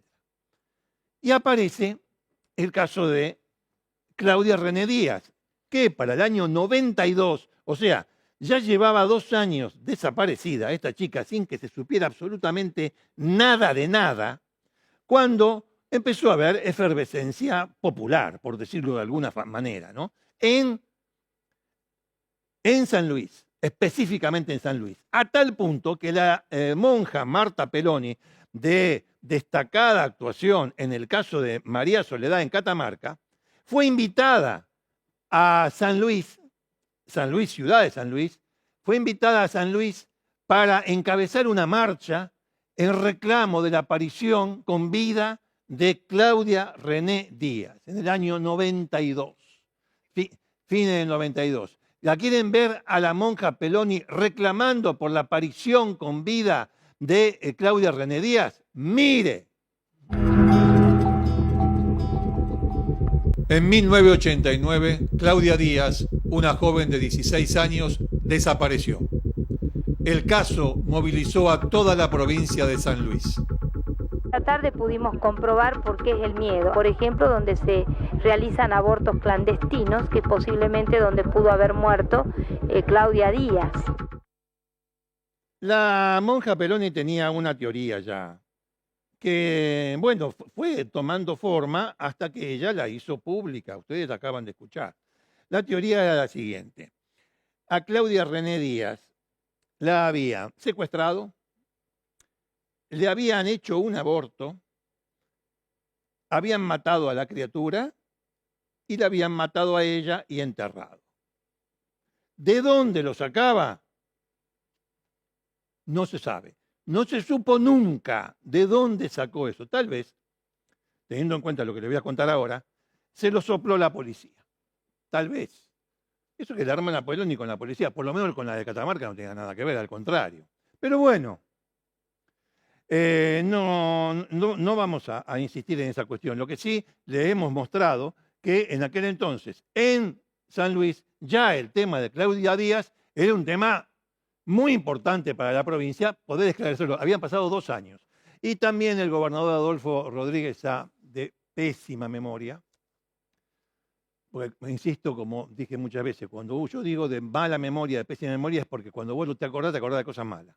Bueno, en un programa de Mirta Legrand, en uno de los almuerzos, dijo, porque Mirta Legrand, ustedes saben, ya en aquel entonces, en el 90 y pico, le tiraba cosas que pasaban en la provincia que estaban sin esclarecer, sobre todo porque todavía estaba en veremos el caso de María Soledad en Catamarca. Y era toda una cuestión esa, de la influencia del poder sobre la gente común y los aprovechamientos y las arbitrariedades y los abusos, Héctor. Bueno, muy bien. Le pregunto, nada más. ¿Qué hace la Cana? La Cana, presionada por todos lados, la prensa, la monja. La monja no tiene culpa de nada, ojo. Digo, la monja que sale a reclamar por Claudia Díaz, ni una pista por ningún lado. ¿Qué hacen los Canas? Ya ellos tenían esa idea. O sea, no es que fueron fueron al campo a investigar. Al campo significa a los lugares que tienen relevancia para el caso. La escuela, la casa, el barrio, la amiga, esto. No hicieron nada de eso. Lo que hicieron fue, para nosotros pasó esto, la hicieron abortar, algún noviecito que tenía, y después la mataron, la llevaron de una abortera, la mataron ahí en el aborto, haciendo el aborto, y tiraron al pibe y la mataron a ella y la enterraron. Es una cosa que estaban acá, que tenían acá. No es que las pruebas le indicaban eso, sino que ellos fueron a buscar las pruebas para eso. Un desastre, un desastre. Bueno, pero no tenían a quién. ¿Quién fue el último que la vio? A Claudia René Díaz hace 2 años atrás. ¿Quién fue el último?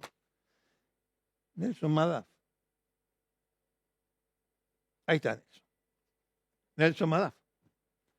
Pibe que tenía 22 años, y bueno, entonces, escúchame, si fue el último que la vio y después desapareció, ¿hasta dónde llegaron? No, eran novios.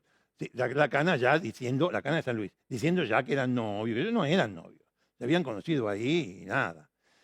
Bueno, el último que la vio, Nelson Madaf. Hacen un allanamiento en la casa de los Madaf, tan brutal, que al padre de Madaf lo dejan con un problema de salud en los riñones, de tanto que le pegaron. Se llevaron presa a casi toda la familia, la hermana que estaba embarazada, y por supuesto a él. ¿Dónde está Nelson? ¿Dónde está? Vos sos Nelson. ¡Pum! La cabeza contra el piso, patadas, trompadas, la bolsa, y se lo llevaron preso. A Nelson Madaf,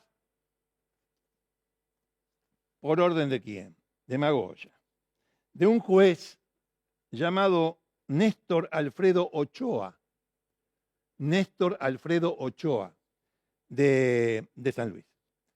Bueno, él decía que no, con todo eso, no, sí, a mí me la presentó mi hermano, que yo, o la novia de mi hermano, y yo no la vi más, la vi esa vez y después me enteré que no estaba, pero yo no la vi más.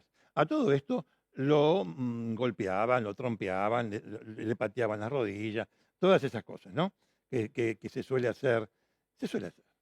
Bueno, el asunto es que no cantaba, no confesaba. Y en aquel entonces las cosas cuando son así, o sea, cuando son inventos, necesitan de una confesión para darle cierto viso de realidad, ¿no?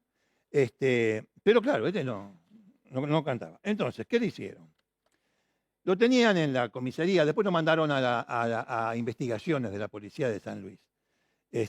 Yo se los quiero decir ya mismo, porque después, al final, el oficial Félix Martín Lozano, que ya murió, Enrique Verón, Guillermo Musri, otro de apellido Godoy, Madaf los conocía perfectamente bien a los que le hicieron esto. 2 puntos. Le quemaron las rodillas con cigarrillos. Le pegaron cinturonazos al torso desnudo con la hebilla del cinturón. Le quebraron un dedo de una mano. Le pusieron, después le sacaron la camisa y le pusieron, a lo largo de varios días esto, y a lo largo de 3 meses, esto que les voy a contar. Agujas incandescentes, se las enhebraron en las tetillas, en las 2 tetillas, y se las retorcieron. Mientras le seguían pegando. Le pegaban por 2 razones. Le pegaban, porque les gustaba pegar. El torturador es así. Le gusta lo que hace, el torturador. Y le pegaban y le retorcían acá. Pero le pegaban, eso le iba a decir, para que no gritara. Entonces, claro, le rompían la boca con trompazo y el tipo sacaba un sonido gutural más que otra cosa frente a las barbaridades que le estaban haciendo. Le tiraron, después lo tiraban por ahí, lo tiraban en la celda, lo iban a agarrar después y seguían con las torturas. Siempre, siempre golpes. Además de estas particularidades. ¿Cómo se llama? Lavandina en los ojos. Le tiran lavandina en los ojos, le agarró conjuntivitis. Así que y no hablaba, porque dice, yo no tengo nada que ver. Así, no podía hablar este hombre, pero no. Lo llevan a lo llevan hasta el patio, se ponen ahí 4 o 5 canas, sacan el revólver. Bueno, no vas a ver a nadie más ahora. Listo, disparen. Simulacro de fusilamiento. 2 adelante, no una vez, varias veces. 2 adelante, 2 atrás. Póngale. Lo llevan a Río Quinto. Todo esto a lo largo de 3 meses y siempre como central de operaciones la División de Investigaciones de la Policía de San Luis. Lo llevan a un lugar en el Río Quinto, en las afueras. Claro, ya cada vez que lo iban a buscar a Madaf, el tipo tosía sangre. Evidente, ¿no? Todo el tiempo. Lo llevan al Río Quinto, le ponen una cadena alrededor de la cintura, una capucha, una cadena, y de la cadena estaba atado un motor de auto. Lo llevan hasta la orilla del Río Quinto, en un lugar determinado que los canas conocían perfectamente bien, porque este tipo de tortura la habían hecho millones de veces. ¡Millones de veces! Lo llevan hasta ahí. 1993 estamos, ¿no? 94. O sea, no fue el Martín Fierro, fue acá. Bueno, y no fue la dictadura, No, 93. Bueno, lo llevan ahí, entonces tenía la capucha, la cadena y el motor. Lo tiran al río, pero sosteniéndolo entre la capucha y el pelo, sosteniéndolo, póngale, sumergido hasta un brazo. El brazo del cana, hasta el brazo. ¿Sí? El cana lo tenía ahí y esperaba el cana. Esperaba y lo sacaba. Y lo volvía a poner. Y lo sacaba. Y lo volvía a poner. Y lo sacaba. Así, con el motor ahí que si lo soltaba se moría ahogado. Y cada vez que lo subía, decía, ¿vas a cantar o no vas a cantar? Ahí de vuelta abajo. Claro, uno dice, es fácil contarlo. No se puede hablar. O sea, no era a ver si hablaba después. En ese momento no podía hablar nada, pero hacían 1, 2 veces, 3 veces, 10 veces, lo que sea. Lo sacan de ahí, lo llevan de vuelta a los empujones, como siempre, porque una cosa, hasta la camioneta policial que lo había llevado hasta Río Quinto. Le sacan la capucha, le sacan el motor, le sacan la cadena. Los canas, 3, hacen así. 2, los 3, mejor dicho, se van del otro lado de la camioneta. A Nelson lo dejan ahí sin esposa. Y uno de los canas, cuando le saca la cadena, el motor y la capucha, lo baja, lo deja al lado de la camioneta. En la camioneta, adentro de la camioneta, en la caja de la camioneta, había un revólver. Entonces, los canas se van del otro lado. Dos empiezan a hablar y a boludear entre ellos, y el tercero, en combinación, claro, se da despacito la vuelta y le dice a Nelson que no entendía nada porque acababa de ser ahogado y golpeado. Bueno, que lo único que hacía era seguir escupiendo sangre. Le dice, ahí tenés el revólver, que no se den cuenta, tomátela. Era un simulacro de huida para matarlo por la espalda, en un intento de fuga, ¿me entiende? Nelson, contrariamente a lo que los policías pensaban, no era ningún boludo. Alguno va a decir, tampoco lo podía hacer. Nelson no lo hizo. ¿Para qué? ¿Para qué? Como no lo hizo, esto no iba a esperar toda la noche. Lo agarraron de vuelta a golpe, patada, todo eso lo tiraron en la caja de la camioneta y se lo llevaron de vuelta para la división de investigaciones. Bueno, no habla, es duro. Bueno, escuchá, agarra la pinza. Le sacaron las uñas de los dedos de los pies. Las uñas de los dedos de los pies. Es decir, eso según cómo se levantaban, ¿vio? Porque, como dijo un gran hijo de mil puta argentino llamado Cipriano Lombilla, comisario en la primera presidencia de Perón, lo importante de la tortura no es matar, sino hacer sufrir. Lombilla. Bueno, claro, todas estas instrucciones, toda esta sabiduría popular, que no es oficial, obviamente, ¿no? Por eso digo, no hagan cagada. No es oficial y qué sé yo, la conocía toda la policía, la de San Luis. Entonces, submarinos, claro, ¿qué hacen? Van, bueno, ya está como para que vaya a ver al juez Ochoa. Al juez Ochoa, aquel que lo mandó detener. Bueno, va. Lo sientan, porque había que hacerle todo y estaba destruido. Lo sientan, ¿no? Frente al juez. Y el juez le dice, acá tengo un anónimo, Ochoa, acá tengo un anónimo, que estaba escrito con los pies, debería ser letra de cana. Bueno, de aquellos canas. Estaba escrito, vos embarazaste a Claudia Díaz, la llevaste con la madre de Laura Godoy, que es una conocida abortera, mentira, lo que decía el coso era todo mentira. La llevaste con Marina Garay de Godoy, la madre de la chica, de la amiga de Claudia Díaz, la novia del hermano de Madaf.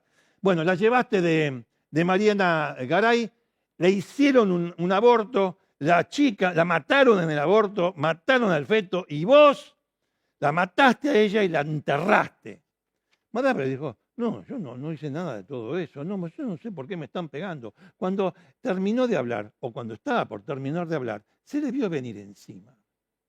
De este lado, acá no, de este lado, se le vio venir encima el puño de Ochoa, del juez, que tenía acá un anillo grande, con un escudo, qué mierda. ¡Pah! Le pega una piña, de esas piñas bien dadas, a Madaf y dice, tenés que firmar acá y dejate de joder. Perdón, ¿había un abogado ahí? No. No había abogado. Después hablan, dicen. No había abogado. No, tenemos que evolucionar como sociedad. ¿Qué evolucionar? Boludo, ¿qué evolucionar? Bueno, apenas hizo un trazo, que no lo hizo él, ¿no? Lo tenía en la mano. Pero bueno, no había confesión. Y además otra cosa, ¿dónde está el cuerpo? Lo volvieron a llevar a la división de investigaciones. Todo esto en 3 meses. Bueno, sí. Entonces, lo llevaron de vuelta a investigaciones. Venían recalientes porque este boludo no había confesado. Lo golpearon, qué sé yo, y hacen lo siguiente. Agarran una botella, agárralo de los pies y de las manos. Bueno, lo agarran, lo tienen así a Nelson, en cuero, ¿no? Rompen una botella, te de la cabeza. ¡Pah! Le meten la botella en la boca y le hacen así con los vidrios rotos, le hacen así en todos los dientes. Se desmayó. Se desmayó. ¿Qué va a hablar? Se desmayó. Sangre por todos lados. En eso, como los gritos, cuando podía emitir de Nelson, eran 22 años. Cuando podía emitir un grito, entonces le dieron, venía un tipo, lo agarraba y le daba una inyección con una jeringa que nadie sabe de dónde sacaron. Esa jeringa, esa aguja, la jeringa, estaba contaminada con una enfermedad. Esa jeringa había sido usada y esa jeringa le contagió a Madaf, porque es mentira que hubo abuso sexual. Le contagiaron a Madaf el HIV con la jeringa por la que le daban calmantes, pero que estaba contaminada con ese virus. Lo último que intentaron fue llevarlo. Estuve yo allí, lo vi el lugar y vi el árbol. Lo llevaron a un lugar descampado, había un árbol, lo colgaron del árbol, lo colgaron así del árbol y lo empujaron así y empezó a dar vuelta. Entonces de un lado un cana, del otro lado otro cana. El cana que lo recibía le daba una piña y lo mandaba del otro. Y le daba una piña y lo mandaba del amigo. Y le daba una piña, así. Así al tío vivo durante un tiempo. Ni él sabe cuánto. Lo bajaron y después de 2 horas le dicen, haz un pozo. Hacer un pozo tardan un montón. Es más, él no lo podía hacer. Entonces un cana, puteándolo, hace el pozo. Lo meten en el pozo como pueden, porque claro, tampoco el cana es decir, menos laburar, lo que quieran, ¿no? Entonces, no estaba acostumbrado a andar cavando. Lo meten ahí y la idea era esta. Lo metieron hasta acá, más o menos, hasta acá, y después, dicen que está descrito en el Martín Fierro, yo no lo sé. Lo agarraban de los pelos y le tiraban la cabeza para arriba. Claro, ¿cómo va a salir si está enterrado? Después de todo esto, Madaf empezó a decir, está enterrada ya. La prensa, todo el mundo, iba todo el mundo, los forenses, la prensa, la policía, 400 millones de patrulleros, las cámaras de televisión, vamos a encontrar el cuerpo de Claudia Díaz, porque bueno, van a todo ahí, qué sé yo. Bueno, ¿de dónde está? Y por ahí, decía Madaf, ¿no? ¿Por qué lo hacía? Para que no le peguen más. Es más, en alguna ocasión, durante esos 3 meses, él mismo se tiraba en el piso, se golpeaba un poco, se golpeaba un poco la cara, para que lo vean magullado y no le peguen tanto. Bueno, no importa. Sí importa todo, pero es una manera de decir. Entonces, estaba por ahí, sí, encontramos hueso. Acá está Claudia Díaz, titular, y que esto, que lo otro, Claudia Díaz, de perro. Huesos de perro. Y así hizo 2 o 3 veces, y la cana detrás, la prensa detrás. Después de 3 años, lo dejaron libre. Lo liberaron en el año 95 a Madaf. ¿Por qué? Porque ni aún así. Lo que pasa es que le contagiaron el HIV, le rompieron todos los huesos, lo dejaron sin dientes, tenía un problema odontológico fenomenal. Los riñones, el hígado, todo. No estaba en el 30% de su capacidad laboral. O sea, ya no podía trabajar más. No podía hacer más. No podía hacer más, nada más. No podía hacer nada más. Y lo tiraron ahí, lo dejaron. Lo liberaron. 95. Bueno, y Claudia Díaz es un caso impune, che. No, no es un caso impune. A fines del año 97,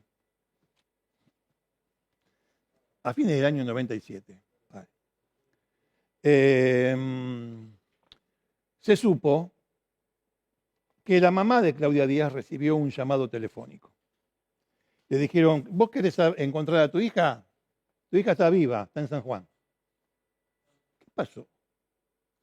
Cuando en el 89, 16 de octubre, Nelson y Claudia Díaz iban caminando hacia la casa de Díaz, y luego de separarse, Claudia Díaz se va a la casa de una compañera de la primaria, ella estaba en la secundaria, de la primaria.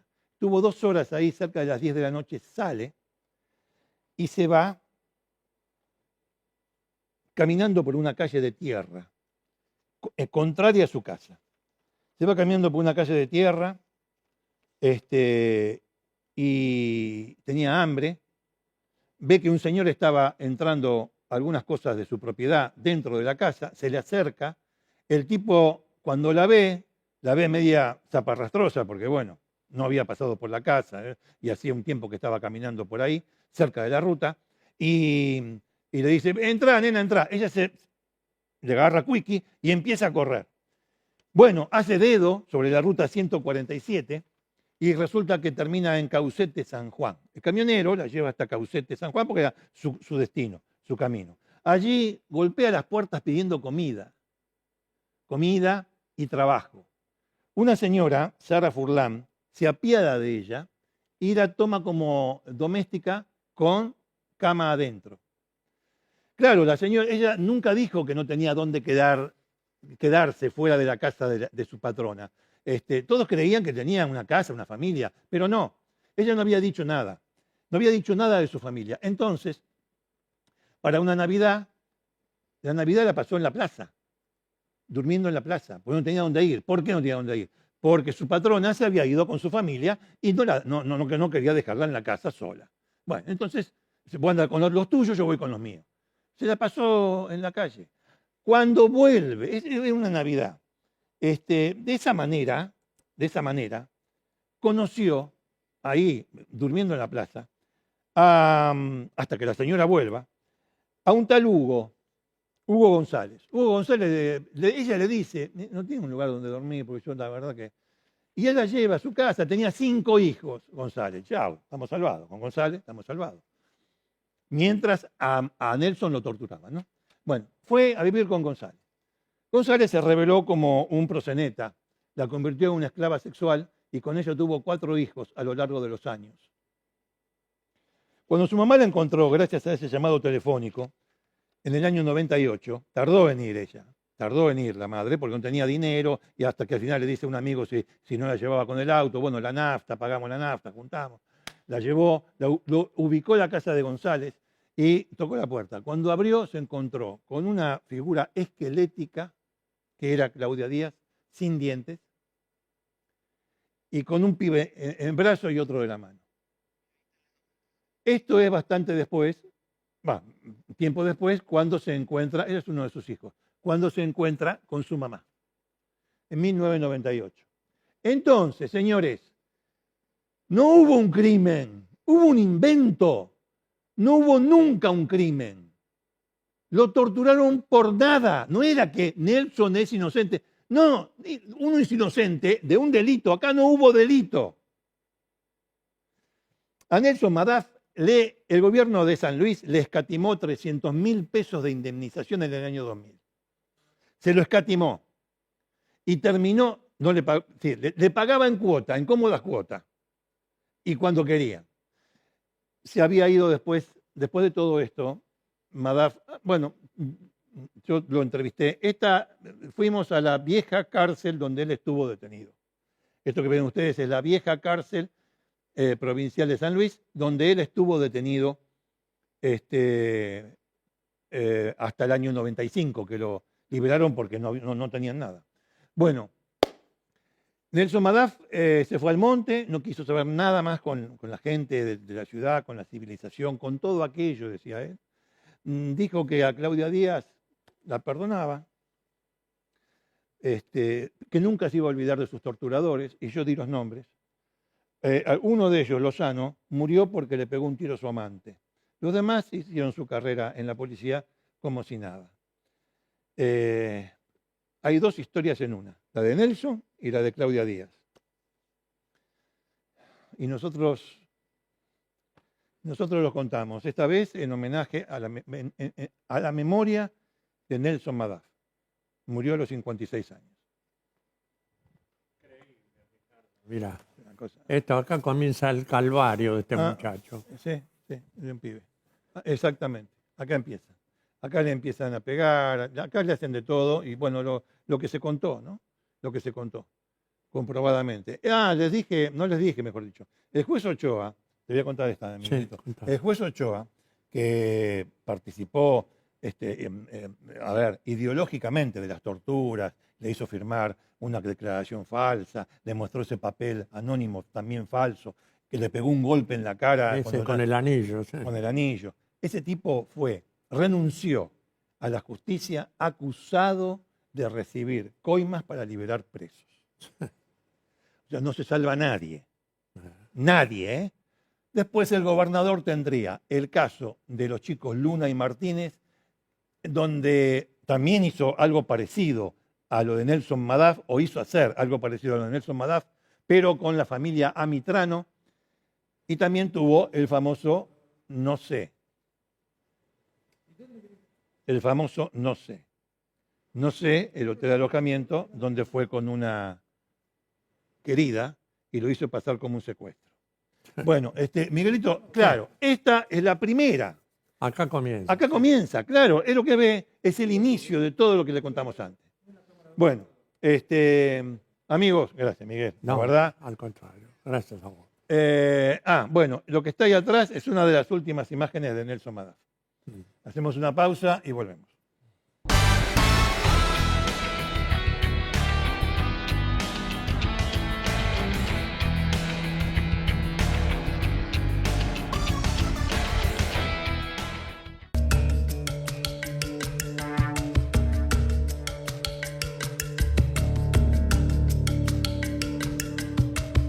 Bueno, vamos a hablar de un cura abusador. Otro. ¿Me acuerdan que le dije que que no era cura, que trataba de consolar a la familia Peña, que fue condenado a 11 años de prisión? No. Este fue denunciado por 3 catequistas, por 3 víctimas. Se llama Franco Lutens. Y tiene 62 años. Cura de Quilmes, mejor dicho, de Berazategui, la parroquia Virgen María Madre del Pueblo. Bien. Este hombre de la parroquia Virgen María Madre del Pueblo tiene abuso sexual gravemente ultrajante contra una víctima, abuso sexual con abuso carnal, con acceso carnal en otro caso. Y en el último tiene abuso sexual agravado por su condición de sacerdote. Muy bien. Todo comenzó hace tiempo con las víctimas, ¿no? La causa empezó en mayo del año 24, o sea que ahora lo detuvieron, estamos hablando de un año de investigación. Y un año de investigación también ya no está más en esta iglesia. Las autoridades eclesiásticas lo apartaron. Pero bueno, aquí están los casos. Mire, el denominador común en estos casos es el siguiente. Este hombre, de acuerdo con las denuncias, es tan perverso que le echaba la culpa de lo que él hacía a las propias víctimas. ¿Se entiende? Es tan perverso esto como eso, de echarle la culpa a la víctima de ser víctima. Yo soy sacerdote, les decía, ¿no? Vos me hiciste caer en esto. Yo soy sacerdote, o sea, yo en estas cosas no puedo caer. Pero vos, que sos el diablo, me hiciste caer en la concupiscencia. Me hiciste caer en la lujuria. Vos me hiciste caer. Claro, eso dicho a personas, a jóvenes, ¿qué efecto tiene? El efecto tiene de no denunciar. Además de que el tipo decía, Luten decía, que él tenía un hermano fiscal. Está bien, metételo, ¿sabe dónde, el hermano fiscal? No sé si tiene un hermano fiscal, es mentira de no sé. Está detenido desde ahora, el 9 de junio, ahora, hace muy poco, el lunes pasado. Bueno, a ver, tengo yo acá un caso, una nena, perdón, un varón, porque son de las víctimas, son 2 varones y una mujer. Un caso, un varón abusado desde los 16 años hasta los 19. En la parroquia, hasta el año, bueno, y el abuso hasta los 19 hasta el año 21 lo abusó. Una mujer, esa es la que le decía, el otro caso, iba a la iglesia, era devota. Primero comenzó con tocamientos, abuso deshonesto, antiguamente se decía así, y después ya la violó, tanto en su casa, en la casa personal del cura, como en la parroquia. Y el último caso es de otro chico que fue atacado desde los 14 hasta los 18 años. Claro, a este chico le daba alcohol, bueno, en fin, un perverso, en definitiva. Estamos en comunicación con la abogada que lleva adelante este caso, Fernanda Raya, a quien agradecemos estos minutos con Cámara de Crimen. ¿Cómo le va, doctora? ¿Qué tal? Buenas tardes. Buenas tardes. Está detenido este hombre desde hace muy poco y ¿declaró ya? No, se negó a declarar. Era de esperar porque está hasta el momento con defensor oficial.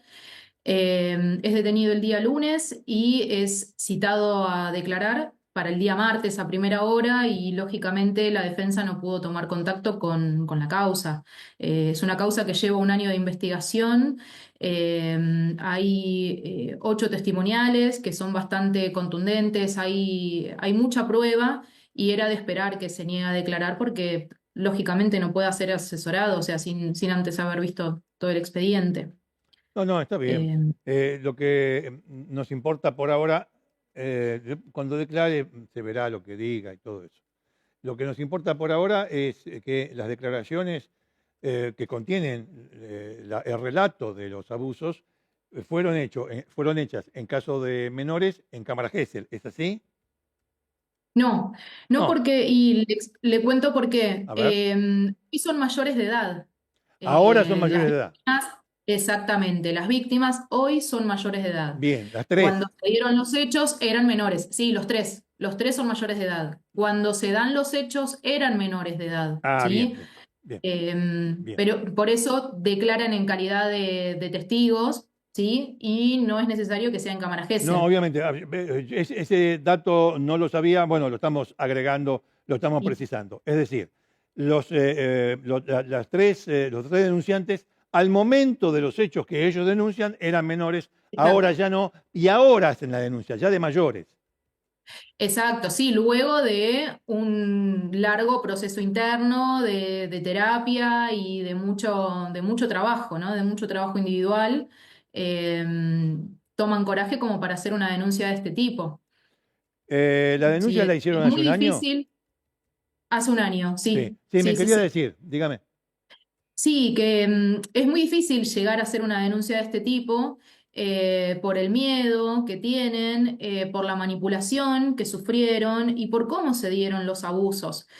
Usted bien lo decía cuando presentó la nota, esta persona no abusa a la fuerza, sino que abusa a través de la manipulación y esto es aún peor porque va generando en la víctima el sentimiento de culpa. Claro. Y ellos sienten esa responsabilidad de que son ellos los que provocaron. Es verdad. Entonces, es muy grande el trabajo que hicieron para poder reconocerse víctimas de un abuso, en primer lugar, y animarse, perder el miedo a denunciar. También usted lo mencionó, esto que él los amenazaba con su hermano fiscal, que, bueno, él lo usaba como una manera de decir que tenía poder. Sí, A claro. una de las Claro. víctimas le llegó a decir, es tu palabra contra la mía, porque una de las víctimas intentó denunciarlo en varias oportunidades y él le decía, o sea, la loca sos vos, ¿quién te va a creer a vos? Es tu palabra contra la mía, me denunciás si apareces en un Doctora, lo zanjón. Todas escuchamos esas en casi cuestiones, todos los casos de abuso sexual, sí, sobre todo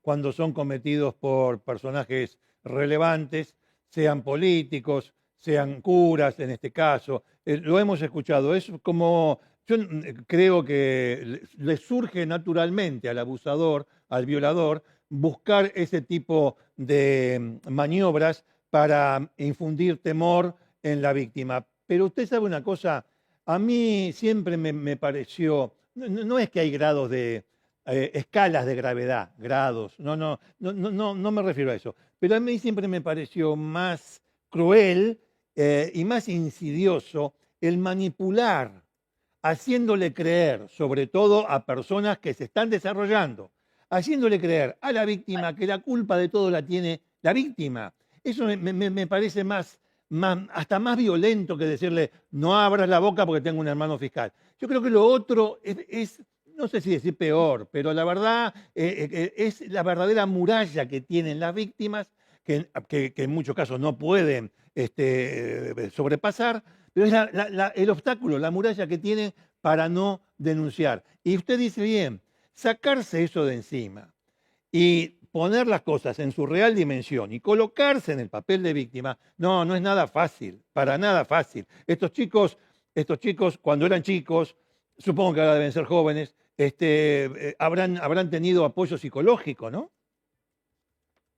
En su momento no, sí ahora, bueno, el más joven, gracias a ese apoyo psicológico, es que decide denunciar y así se empieza con este trabajo. Sí. Los tres denuncian. Dígame, discúlpeme que la interrumpa. ¿Los tres se conocían a raíz de que se encuentran como víctimas en la misma causa? ¿Cómo es esa cuestión? Exactamente, son 3 personas que asistieron en distintos años a la misma parroquia. Esto es una particularidad. Sí. La mayoría de los sacerdotes en todas las diócesis son movidos en distintos años a distintas parroquias. Él estuvo desde que entró a la diócesis de Quilmes en el mismo lugar, ¿sí? Desde el 90 y pico hasta que fue removido el año pasado, estuvo en la misma parroquia. Sí. Entonces, de todos esos años, pasaron muchos jóvenes por esta parroquia. Estas 3 personas pasaron en distinta época, ¿sí? Y sufrieron los abusos en distintos momentos. El más joven se conecta a una red, no sé si conoce cómo funciona, hay una red, una ONG que se llama Red de... bueno, ahora no me sale el nombre exacto, pero es que protege a las víctimas, a los sobrevivientes de abusos eclesiásticos, ¿sí? Sí. Que nuclea a todas las víctimas que sufrieron abuso por parte de sacerdotes, monjas, catequistas y demás. ¿Hayan denunciado o no? Hayan denunciado o no, porque en realidad la mayoría no denunciaron, la mayoría buscan como una intención, ¿sí? Sí. Bueno, el más joven se contacta con esta red, ¿sí? Ya habiendo pasado por su proceso de terapia y en contacto con la psicóloga de la red, ella le sugiere hacer la denuncia judicial.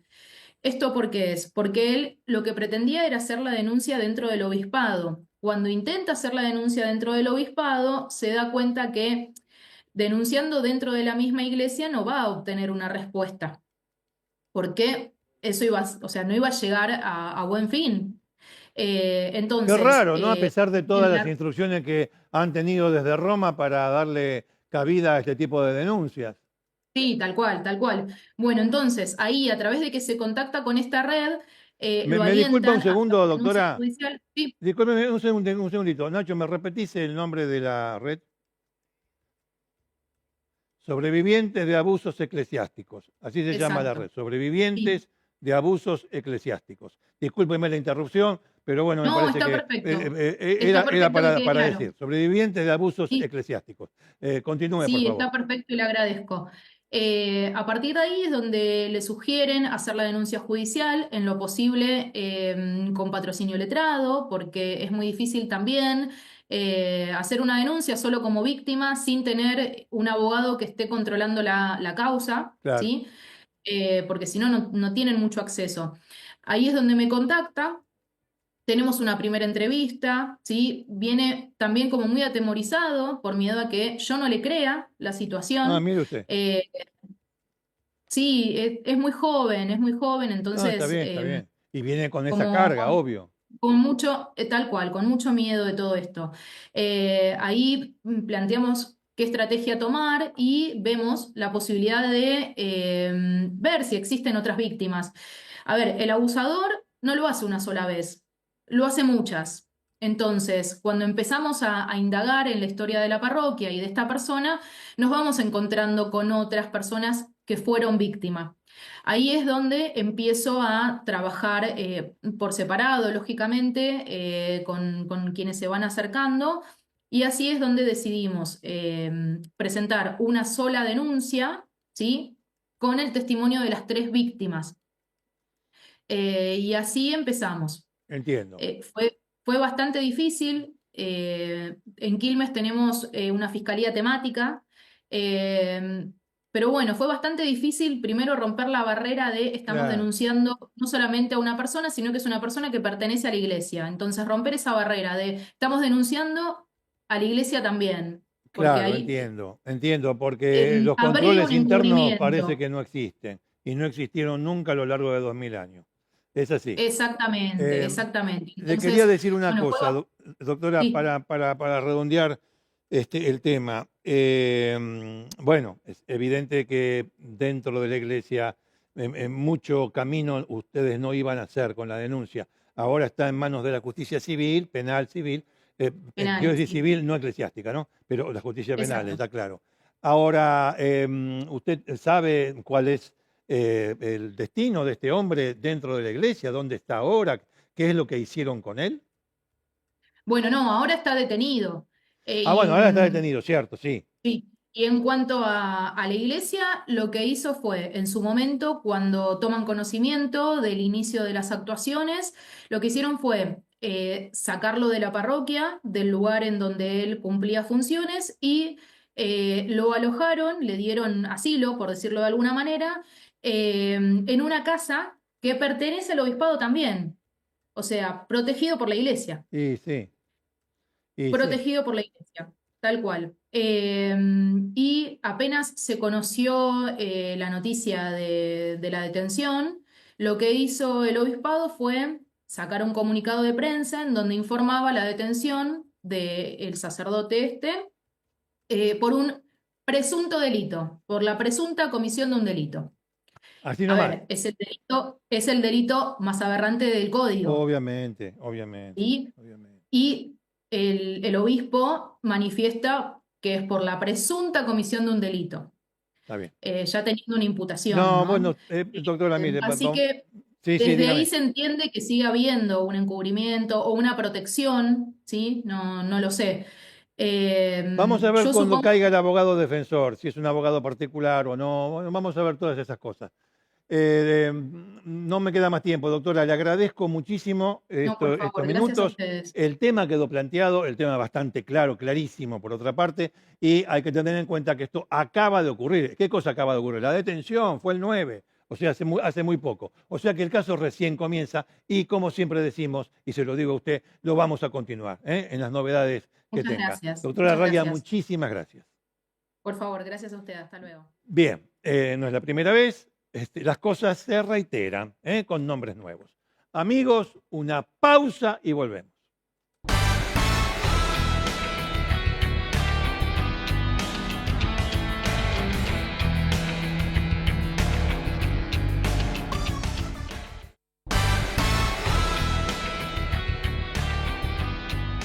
Nos estamos yendo, no sin antes decir, volviendo a la historia de Nelson Madaf, que ¿por qué se fue Claudia Díaz de su casa? Porque el padre la golpeaba. O algo más. Bueno, amigos, nos vamos. Los libros de la editorial Hammurabi, de la familia de Palma, espectaculares como siempre, se los recomiendo. Un saludo a don José de Palma y a toda su familia. La Casa de la Lapicera. No, escúchame, me hicieron este regalo por el Día del Periodista. Hay que mostrarlo, mostrarlo bien, diré. Mostrarlo bien. Es una maravilla, es una... pará, ahí. Acá está el capuchón. ¿No? Es una... No puedo... ¡Cross! Ya está. Es una fuente bárbara, una estilográfica. Bueno, o sea que saludos a Carlos y a Elsa, como siempre. Ya vamos a hacer más cosas con ellos, de Suipacha 245, local 2. ¿Y por qué me vengo para acá? Me falta algo. Sí, lo tengo puesto. La pilcha. La pilcha de Juncal, sastrería a medida, de mi amigo Alan, en Paraná 541. La pilcha a medida de Ala, siempre impecable. Bueno, nos vamos, ci vediamo fra una settimana. Arrivederci.